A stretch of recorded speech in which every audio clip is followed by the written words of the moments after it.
Welcome to my golf studio. My name is Luke Melling and I'm a PGA golf professional and have been coaching now for over 20 years. I teach complete beginners and I've also had the privilege of teaching European Tour and European Seniors Tour player. This is a brand new YouTube channel and we're going to kick things off with a 4-part series on how to build a golf swing from my philosophy and using things that I would sort of teach to all my students that come in. Lesson 1, okay, this first video we're going to base it around the grip and the setup. We're going to get the fundamentals in place which are going to allow us to build the rest of the golf swing. We're also going to touch on today the takeaway, this really important part of how we're going to start to kind of set the trends for the rest of the golf swing. If we can get into a good posture, if we can make sure our grip is nice and neutral, and we get our takeaway position where we're controlling club face, we're going to have a really good sort of basis to build the rest of the golf swing on. This will be lesson 1 and let's get things going. First thing we're going to look at is the grip, and we're going to kind of go through this as a right-handed golfer. So those of you who are left-handers just have to switch this around. First thing we're going to look at is the placement of the left hand, and what we want to see is when the club is placed down on the ground, that we're trying to get the leading edge and the club face perpendicular to your target. So putting it down against a line like so would give me a good kind of gauge that that club face is square. Left hand is then going to go onto the club and it's going to run kind of diagonally kind of through these fingers. So we're going to try and get this across this part. We do not want it sitting in the palm of your hand. Across here, I'm just going to kind of close my hand up and get my thumb over this right hand side. So what we would see now, this kind of crease that's created here should point up to my right shoulder and I should be able to see 2 knuckles on that left hand. A good test as well, if it's in a good position, this pad of your left hand should be on top of the grip, and then we can kind of support the club there with that finger. If we're not and we're too much in the palm, we're going to see that that club slides and you can't support it like so. It's a good little gauge to see that we're in a position where this pad here is on top, 2 knuckles up to this right shoulder. Right hand. So what we want to feel from this, I like to see that initially we get the right arm in a good position. So we are going to open this arm up, so as if you were kind of going to give blood. So we want this pointing more up to the sky. This kind of gets the shoulder more externally rotated, and we're able from here then just to turn the right hand over and let it just fall onto the grip. You should be able to see this kind of gap here is just going to sit onto the thumb, and we've got a couple of options here. We've got an interlock or an overlap. As this right hand is placed onto the grip, I interlock, Tiger Woods interlocks, Jack Nicklaus interlocks, it's good enough for me. Okay, there's pros and cons for the overlap grip and the baseball grip, etc. But the key thing for those of you who are just starting out, choosing one and sticking with it. Now what I would say is that we don't want to feel like we're really jamming these fingers in when we try and interlock.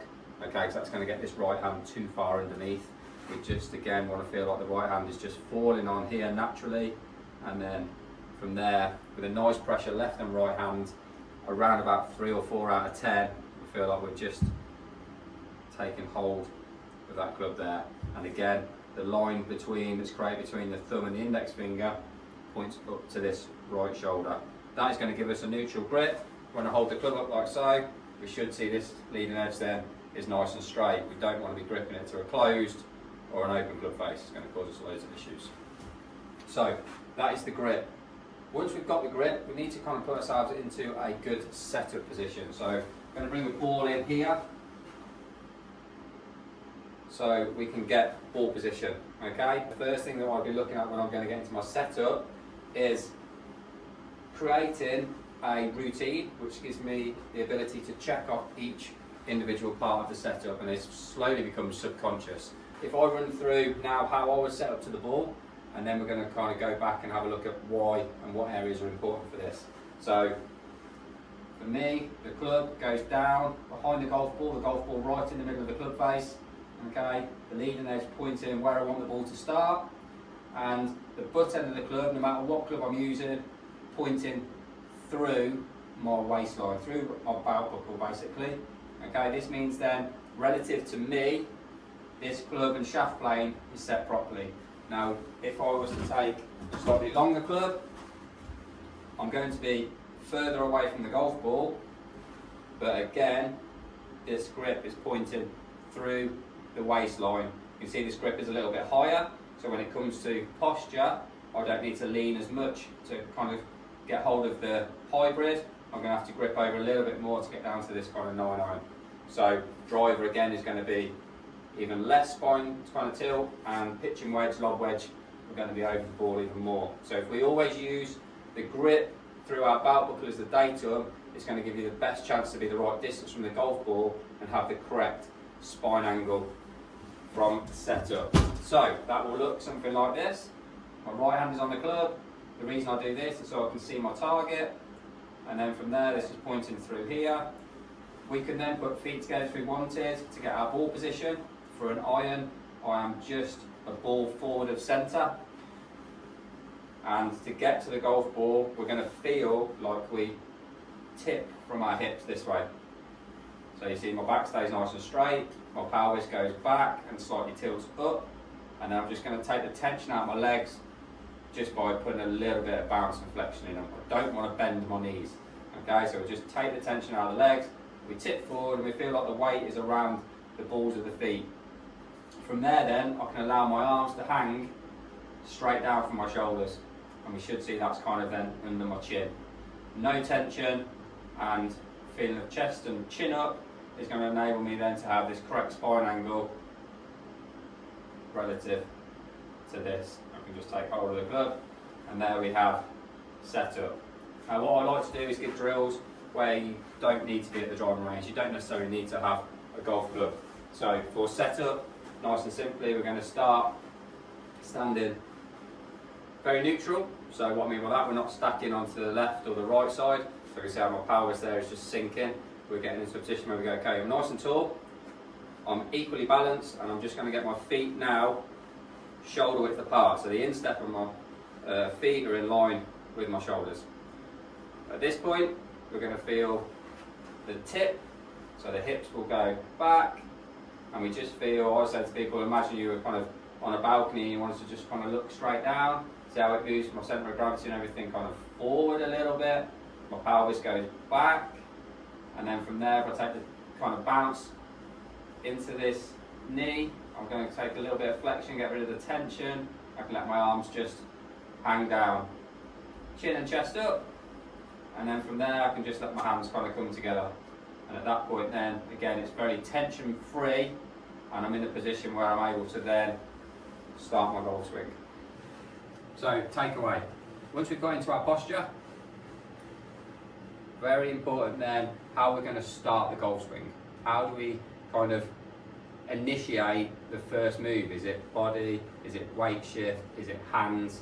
Okay, what we want to think about is we want as less moving parts in the golf swing as we can, or what we don't want is anything that's unnecessary. So from setup position and going into takeaway, what I like to see is a one-piece move, and that involves this triangle here of arms and shoulders moving away just by turning. What you'll see here is there's no wrist really involved, and as a gauge I'm trying to get my hands just past that right pocket.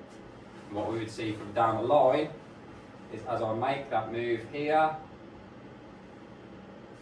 club face is matching my spine angle, and the butt end of the club is still pointing in towards my belt buckle belly button area. So we haven't ended up getting the club rolling inside from excessive forearms or too much wrists, and we're in a position there where we can also stay very centered, so there's no need for me to start to move off the ball too much. As the hands get past the leg here, we will start to pick the hips up, we will start to feel a shift in pressure, we will move on to that. So a little drill for you to feel for takeaway. Once you've got into setup here, to take your right hand off the club, put it underneath and onto the back of that lead hand, and what we're going to feel from there is just going to push that away. That's very much making it one piece, and we've not got any wrists at all. So from there, nice and relaxed, turn it away. And down the line, here, push it away. And again, we're looking for this pointing into here, club face matching spine angle. Another way to feel this move, put the club into your belly button, take your grip, and keeping it in there, just turn the shoulders. So again, we're going to feel very one piece, very centred, turn, slide that club down. Now we're back into this position, ready to start going towards the top of my backswing. So some key points there, club face and kind of belt buckle belly button for alignment are the two. And we just feel like there's no unnecessary movement, whether it be weight shift or wrists. And then we're ready to go on to lesson 2, setting the club and loading to the top of the backswing. But hopefully that's helped.